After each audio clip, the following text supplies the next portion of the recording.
সেই ক্ষেত্রে। আর অবশ্যই দেখা যাচ্ছে আপনাদেরকে কোয়েল পাখির বিষয়টিই বলি আমি। কোয়েল পাখি যেহেতু প্রথম দিন যখন বের করবেন ইনকিউবেটর থেকে বাচ্চা, তখন 2 থেকে 3 ঘন্টা লাইসোবিট খেতে দিবেন। যদি বাচ্চা দেখেন সুস্থ সবল আছে, সেক্ষেত্রে আর লাইসোবিট পরবর্তী 3 দিন পর খাওয়ালেও চলবে। ঠিক আছে? অবশ্যই প্রথম 2 ঘন্টা লাইসোবিট খেতে দিতে হবে। 2 ঘন্টা পর যদি বাচ্চা একটু অসুস্থ দেখেন, দুর্বল দেখেন, সেই ক্ষেত্রে আপনি লাইসোবিট খাওয়াতে পারেন। এবং যদি বাচ্চা ঠান্ডাজনিত কোনো সমস্যা থাকে, সেই ক্ষেত্রে অবশ্যই ঠান্ডার ওষুধ খাওয়াবেন। আর বিশেষ করে দেখা গেছে কোয়েল পাখির বাচ্চার সবচেয়ে বড় সমস্যা হচ্ছে ইনকিউবেটরের আপনার বর্ডারের ভিতরে আপনার কোয়েল পাখির বাচ্চা জড়োসড়ো হয়ে যায়। এই জিনিসটি অবশ্যই খেয়াল রাখতে হবে। একটি কোয়েল পাখি সবগুলো কোয়েল পাখির একসাথে জড়োসড়ো হয়ে যায়। কারণটা হচ্ছে যে কোয়েল পাখির বিভিন্ন কোয়েল পাখিগুলো মাথার উপর চড়ে যায়। সেই ক্ষেত্রে আমাদেরকে খেয়াল রাখতে হবে। অবশ্যই খেয়াল রেখে আমাদেরকে আলাদা করার ব্যবস্থা করতে হবে, যেন একটি খোপের মধ্যে 20টি করে কোয়েল পাখি থাকে।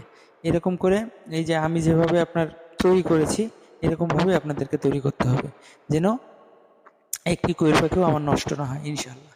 তো সুপ্রিয় ফ্রেন্ড, আসলে এই ভিডিওগুলো করার কারণটি হচ্ছে অবশ্যই আপনাদেরকে ভালোভাবে বোঝার জন্য যে আসলে কোয়েল পাখি কীভাবে মানুষ করতে হয়, বিভিন্ন ধরনের হাঁস মুরগি কীভাবে মানুষ করতে হয়, এই জিনিসগুলো অবশ্যই আমাদেরকে খেয়াল রাখতে হবে। ঠিক আছে? আর যারা দেখা গেছে ইনকিউবেটরে বাচ্চা ফোটানোর পর সেল দিয়ে দেন, তাদের উদ্দেশ্যে বলা থাকবে অবশ্যই ভাই আপনারা বাসা থেকে লাইসোবিট বাচ্চা ফোটানোর পর অবশ্যই বাচ্চাগুলোকে লাইসোবিট খাওয়াই দেবেন। কেননা যে আপনার কাছে যে 5টি বাচ্চা নেবে, সেই 5টি বাচ্চার জন্য 85 টাকা দিয়ে লাইসোবিটের পাতা কিনতে যাবে না। সেক্ষেত্রে আপনাদেরকে বাসা থেকে লাইসোবিটটা খাওয়াই দিলে সেই ক্ষেত্রে বাচ্চাগুলো সুস্থ সবল থাকবে এবং যেই ব্যক্তির কাছে বাচ্চাগুলো যাবে সেই বাচ্চাগুলোও সুস্থ থাকবে।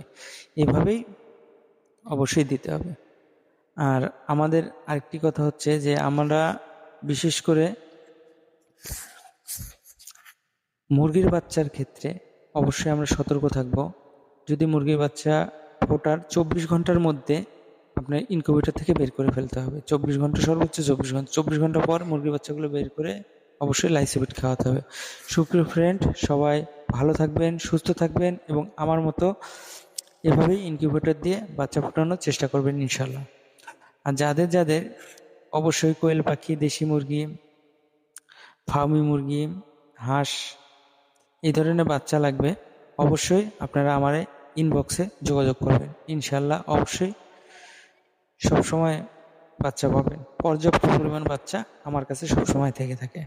আসসালামু আলাইকুম, সবাই ভালো থাকবেন, সুস্থ থাকবেন। আল্লাহ হাফেজ।